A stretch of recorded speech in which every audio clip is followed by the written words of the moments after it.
that Dixie loved. I think one of her greatest talents was making you feel like you were so important.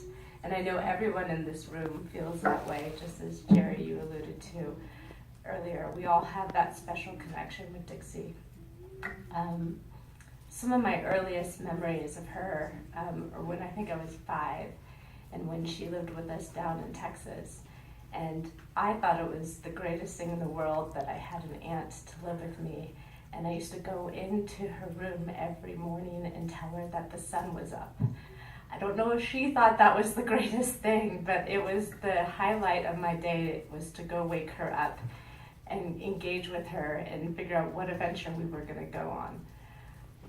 As the years passed, some of my favorite memories are, of course, like many of you, is learning how to ski. And every spring break, we would go make the trek up to Utah and spend a week skiing with her. And I have countless memories of being at the top of a black diamond with my brothers and sisters, and she'd just say, "Go!" And we would dive down and race to see who would get down the fastest. I didn't always win, but it was a lot of fun and a lot of great memories.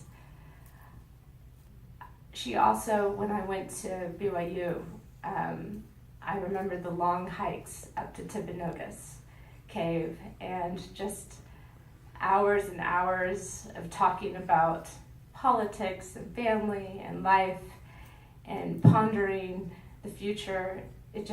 I treasured those moments and the comfort and the friendship that I had with Aunt Dixie.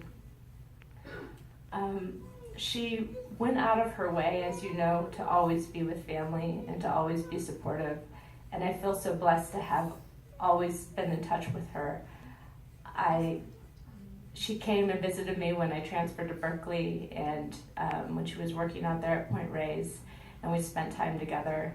When I moved to Phoenix and I was close to Janice and her family, she came and visited often, and it was so wonderful to always be in contact with her. And then when I moved to Boston, I got to be close to her in Philadelphia, and I did get to go on some of those private tours and sit in Thomas Jefferson's chair and touch the Liberty Bell, which you weren't supposed to do. But I was in awe with her knowledge and her understanding of not only history in the world, but also of all of you. And I always got a great update on each and every one of you and what you were doing in your lives, because she was such the thread of this family. And I feel blessed that I was able to hear about all of you and live through her almost. She also reached out to my kids, and my kids got to know her when we were in Boston, and she would come up and we would go canoeing and hiking through the Massachusetts hills, and it was just so much fun.